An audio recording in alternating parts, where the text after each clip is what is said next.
everyone and welcome back. So today I'm going to be showing you some witchy books that are perfect for beginners. Because I know that there's so much information and it can be very, very overwhelming, and I'm really sorry if this overwhelms you as well. But that is not the intention. The intention is just to show you a few books that I have that I found really useful when I started, and some that I found later on that I thought might be useful. So some of these are kind of controversial, possibly, but whatever. I'm just going to show you them and pick and choose what the hell you want to do. So I'm just going to get straight into it, but if you do enjoy this video, subscribe.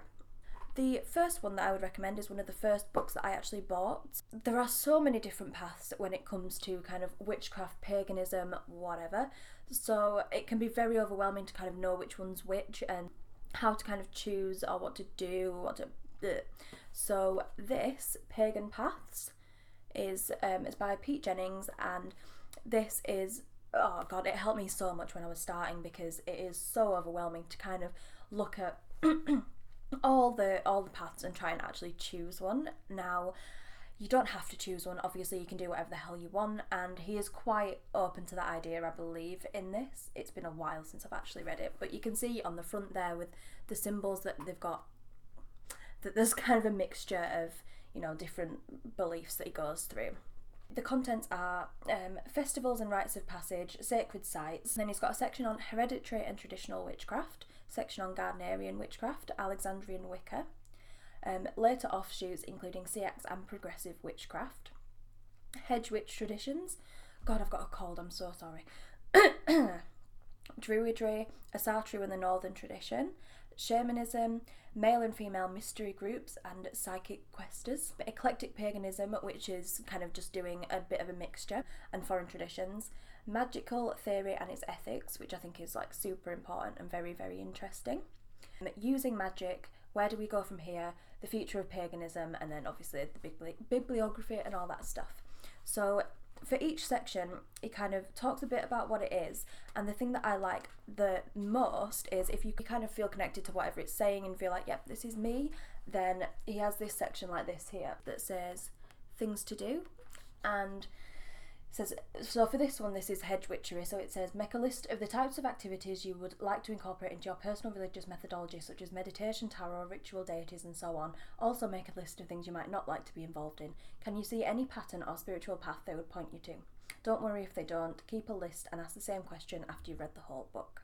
So it's very practical. It gives you actual things to do, like in one of them it tells you to draw a pentagram out in the air and see how it makes you feel, and would you want to work skyclad or would you not want to work skyclad, because that's a big part in some like Wiccan groups. If you wanted to join a coven particularly, some of them work skyclad, not all at all, but lots of, you know, things like that. So I would highly, highly recommend that if you're a bit overwhelmed with all the different paths and you kind of want to nail down your beliefs a bit, because also it can open your eyes to other things and other activities and whatever that you might not have even thought of, because it can't all come from inside your brain. You know, if you feel drawn to a pagan path, you're going to need some guidance. So yeah, Pagan Paths, Pete Jennings, very good. The next one is a very popular one, and it's Hedge Witch by Ray Beth. So there that one is. It's kind of like a series of letters, and it's just all talking about hedge witchery, so if that's something that you're interested in, it's quite detailed, but it's a very good introduction. So written in the form of letters from an experienced witch to her two apprentices, solitary witchcraft is offered not as a substitute for coven worship, but as a fulfilling lifestyle in its own right. Ray Beth explains the importance of the goddess and her consort, the horned god, and as sources of spiritual strength and worship. The author extols the feminine principles of healing and regeneration, as well as attacking greed and self-interest, which jeopardize the planet's very future. So as you can tell from that, this is probably a book you would want to get if you decided that you wanted to pursue hedge witchery. It doesn't give you options, it kind of does tell you what to believe, which might be a problem if you don't believe it, but if you do, then it's got a hell of a lot of information in it. So that's that one. The next one that I've got is this, and it is A Ceremony for Every Occasion. I'm not going to try and pronounce her name because I will butcher it. I'll just try and show you. So This basically just goes through the wheel of the year and tells you little rituals or huge rituals that you can do for each Sabbath, Esbat, whatever. I've never done any of these as kind of gospel. I've never followed the recipe, but I've taken inspiration from the recipe. And it's really helped, to be honest, when you feel completely stuck and you're like, what the hell? And it gives you a lot of information about each holiday as well, which I think is very, very useful, because when you're just starting out, Googling every single one, it's just a minefield. So to just have it all in one book, all about each holiday, each Sabbath, each Esbat, and being able to read all about it and then do a little ritual is just... So that is a wonderful place to start, and it just kind of makes it feel a lot more simple when you've just got it all in one book and you don't need to troll the internet and see a million different opinions on what to do for each one. So I would recommend that. And it also has not just the Wheel of the Years, it's because it's every occasion. It also has hand fastings, baby naming ceremonies, you know, all that kind of stuff. So yeah, it's a very good one if you feel the urge to do ritual but you don't actually have a clue what to do. So a ceremony for every occasion. Now this next one is a slightly controversial one because I don't really know how I feel about this book, because it's got a lot of opinion as fact in it. However, for a beginner I think it's a good starting place. So it's A Witch's Journal. Celine Silverwind, I'm sure that's her real name. If it is, that's amazing. The Witch's Journal, Charms, Spells, Potions and Enchantments. So this is all focused towards spellcraft. So if you want to cast spells, this is a really good way to start. So it's got information about correspondences in it. It's not a book you would read cover to cover necessarily, unless you wanted. I mean, you can. But, you know, it's got information on, like, just trying to find a good page to show you. Like, types of tools.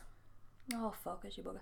Types of tools, and it shows you, it's got all the crystal correspondences, it's got colour correspondences, tarot reading there.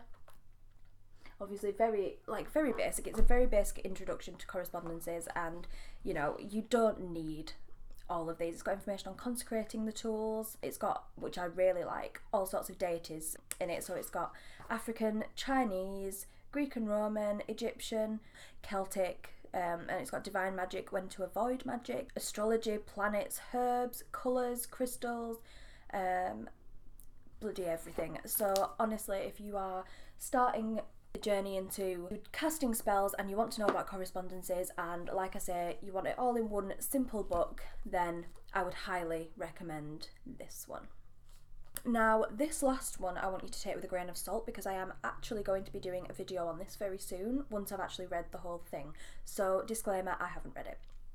I've read like probably the first chapter. However, if you're a female and you're wanting some witchy validation and wanting to feel kind of empowered, then this book might be good for you. And it's a fairly new one, you've probably seen it before, but it's this. Now, it caused a lot of controversy because it is very specifically looking... It's very specifically looking at women that were born women, and talking about how women that were born women with wombs were persecuted over the years for all these things that are associated with witchcraft. When I was reading it, I kind of cringed a little bit because I was like, oh, I just don't know. But then part of me was like, you know what? Okay, that's what this book's for. That's who this book's for. It's for people with wombs that are witches. She even says, we know men can be witches, we know trans people exist and they can be witches, completely fine, but that's not who this book's for. So, I don't know, leave your opinion on that in the comments, because I'll be interested to know, because it made me feel a bit uncomfortable reading it, but she said the whole point of it was to be unapologetic, as it says in the title. So if you are a witch with a womb, then this book might be really good for you and really empowering. I was reading it and I just felt so empowered. I was like, yes, bitch, like I could do anything, woo. So especially if you're kind of just coming to it and you don't really know anyone that's a witch, I think that one can make you really feel like you've got a sense of community and a sense that you are connected to something. So I would recommend it in that way, but I'm going to do a full video on it once I have read the whole thing. So yeah, we'll see if I still recommend that shortly. That's all the books that I've got to recommend to you today. So please let me know if you've read any of them, what you think of them, if you think they're great, if you think they're shit. Like the video, subscribe, follow me on Instagram, and I think that's it. Bye.